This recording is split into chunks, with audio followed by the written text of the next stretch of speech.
Olá, seja bem-vindo ao melhor cursinho preparatório do Brasil, é o cursinho do SCAC. Eu sou o professor Gleison Versosa, eu sou especialista em linguagem. Nessa aula vou falar para vocês o que é, o que foi, e quero que você entenda, coloque dentro do seu coração o que é o movimento modernista.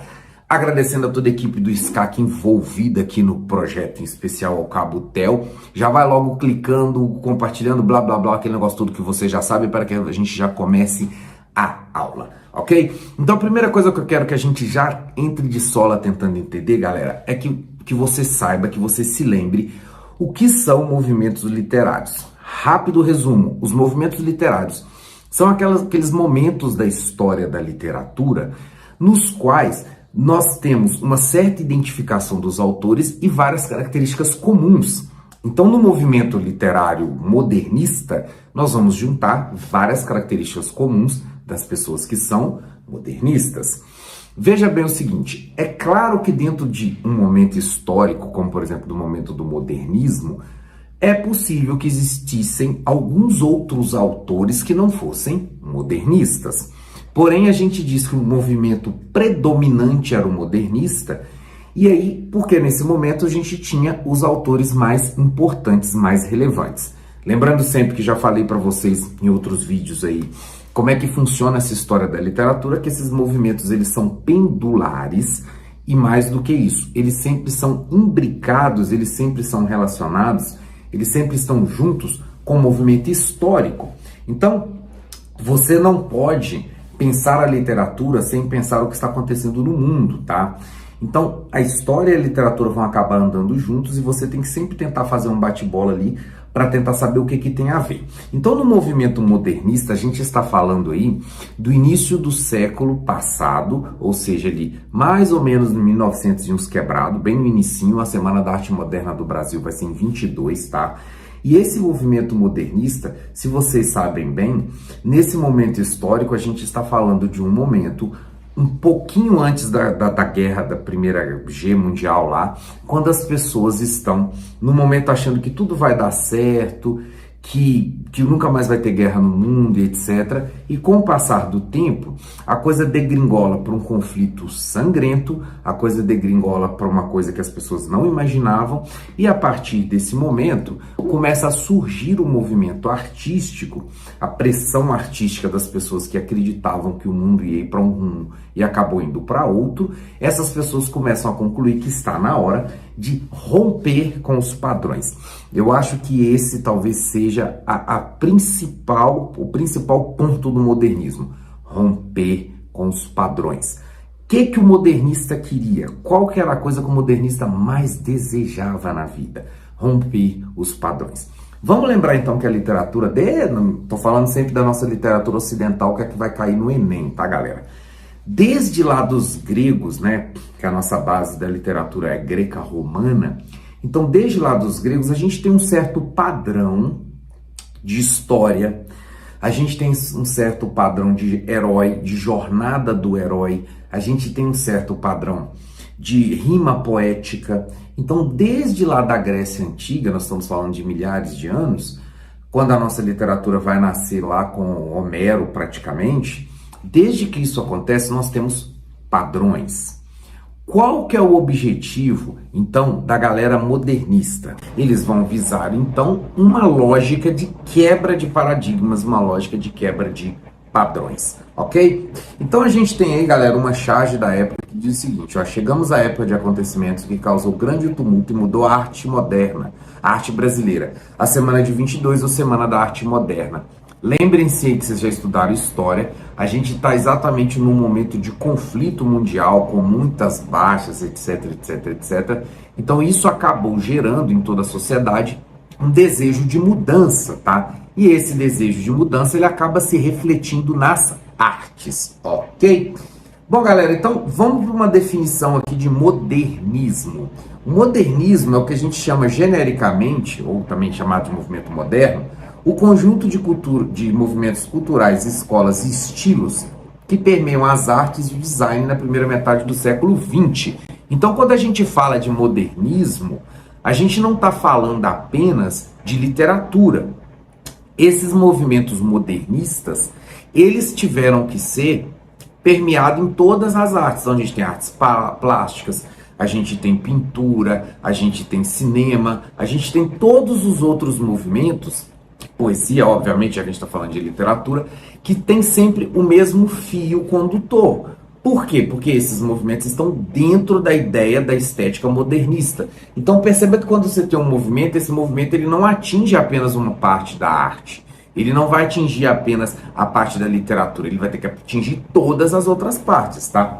Então quando a gente fala modernismo, na verdade, a gente está englobando, a gente está falando de vários movimentos. A gente está falando de futurismo, vanguardas artísticas, expressionismo, cubismo, dadaísmo. Então, o modernismo é um guarda-chuva no qual embaixo a gente encaixa alguns outros tipos de definições, tá? Então é assim que funciona, meu povo. Então, olha só, uma nova mentalidade emergiu nesse período, diante de novos conhecimentos, possibilidades e percepções do mundo.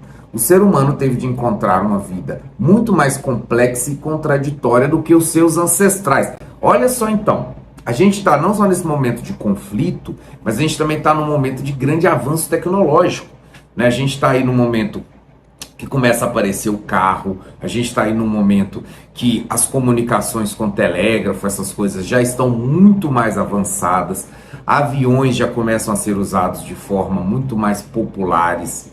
Nesse momento, então, o cidadão da época, a pessoa que está vivendo isso ali, ela fica meio que deslumbrada, fala, caramba, tá tudo diferente do que era antes. E sim, de fato, tá tudo diferente do que era antes. Esse sentimento vai gerar nas pessoas que trabalhavam com arte a seguinte definição, poxa, mas se tá tudo diferente, por que eu tô igual? Então tá na hora da gente também mudar e inovar dentro da arte. Então perceba, quando eu falei que os movimentos eles estão muito sincronizados com os movimentos históricos, porque às vezes a história vai influenciar a literatura e às vezes acontece o contrário, às vezes a literatura influencia a história, tá? Talvez por isso que exista essa definição aí que as pessoas não sabem se são os livros que influenciam o mundo ou se é o que está acontecendo no mundo que vai fazer com que as pessoas produzam os livros, tá?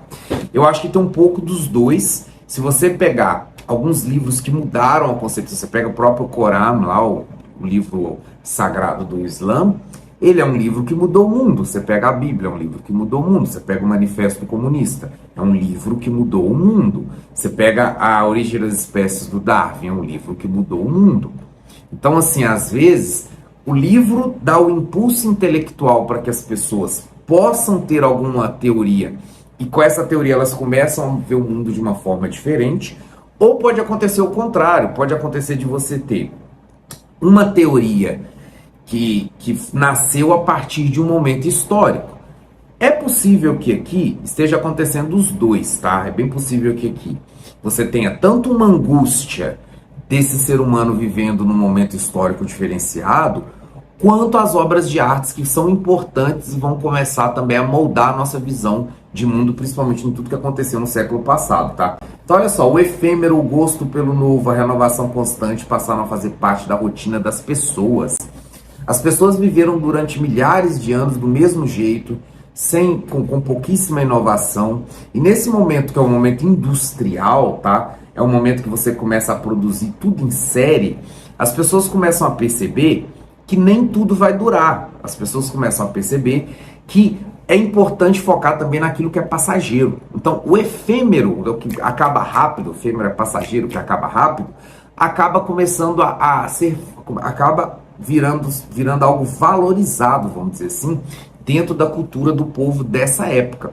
Que hoje, então, é extremado, né? Hoje, quando você fica rodando um TikTok aí, você não tem paciência para ficar 5 minutos no vídeo, né? Se ficou até aqui, parabéns, obrigado, curta, compartilha, se inscreva no canal. Se estiver vendo a gente aí nas aulas dentro das nossas plataformas do SCAC ou dentro do Telegram, faça o favor de ir lá no YouTube, nos curtir, nos compartilhar, fazer o mesmo lá com o meu canal pessoal também, dá uma força pra galera aí, tá? Então, hoje a gente tem muito menos paciência.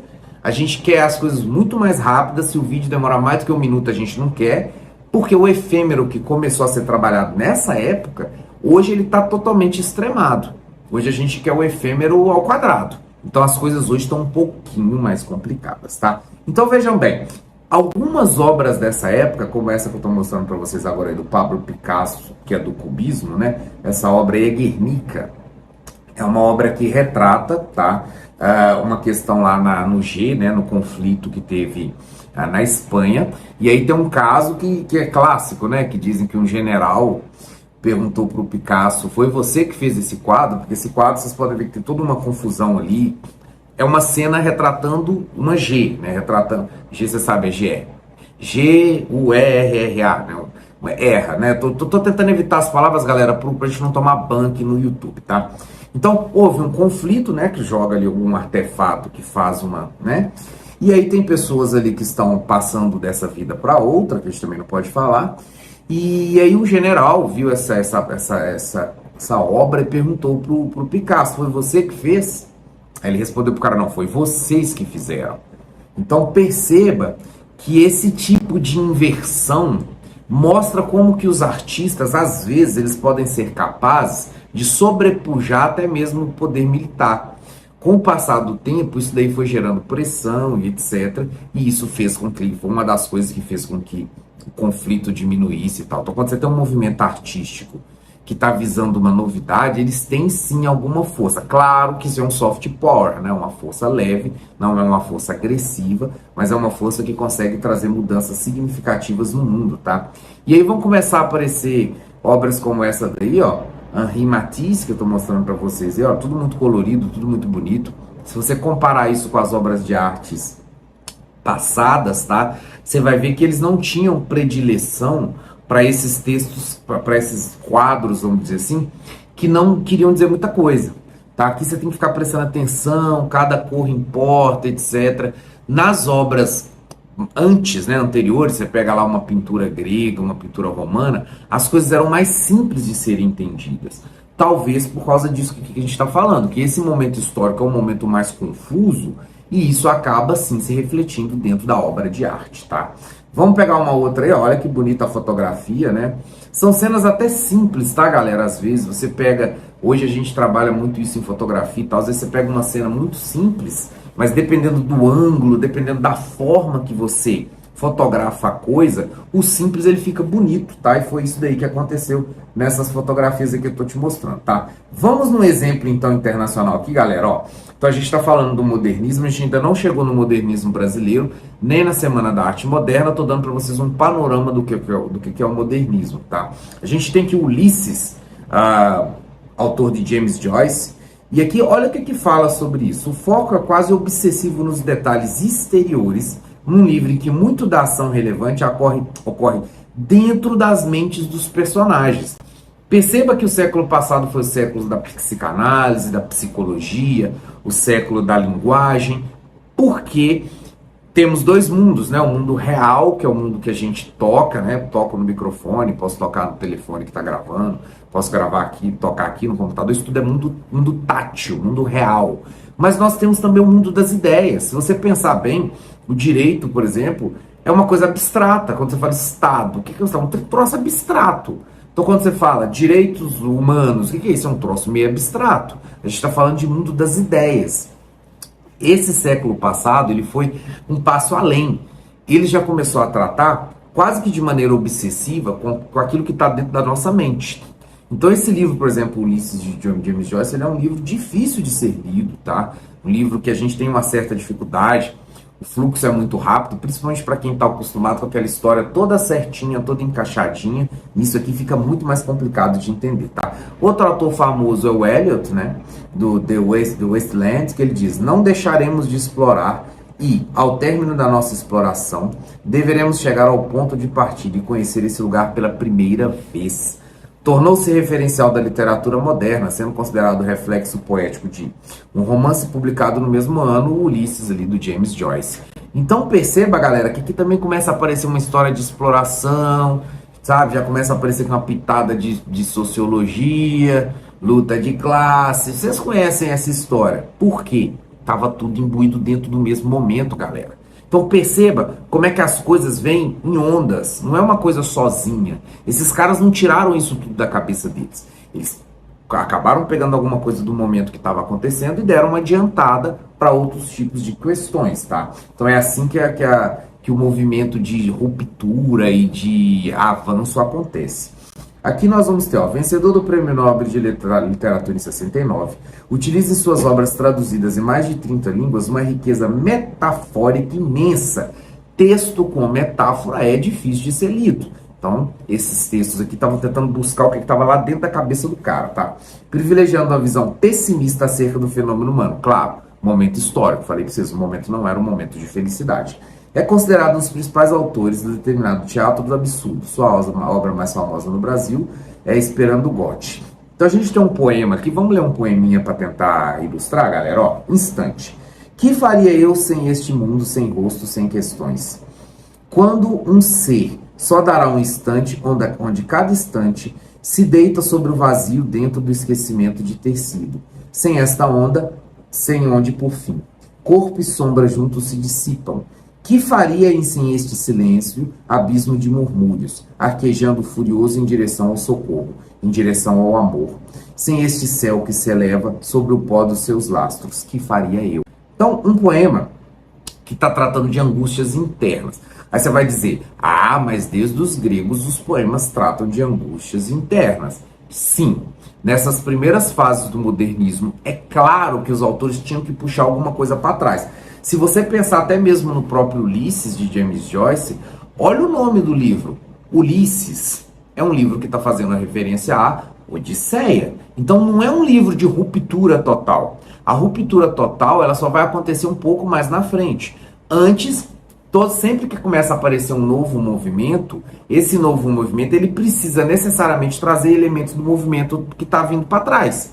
Não tem como você começar tudo do zero, você tem que puxar alguma coisa de alguma coisa que veio para trás, tá? Outro exemplo de livro aí, galera, seria a Metamorfose de Kafka, não sei se vocês leram aí, se não eu recomendo que vocês leiam, porque é um livro interessante, que o sujeito vira uma barata, é um livro interessante, vale a pena, tá? A Metamorfose de Kafka não conta apenas a história de um homem que se transforma num inseto, é sobretudo uma história de alerta à sociedade e aos comportamentos humanos. Nessa história, Kafka presenteia-nos com a sua escrita sui generis, retratando o desespero do homem perante o absurdo do mundo.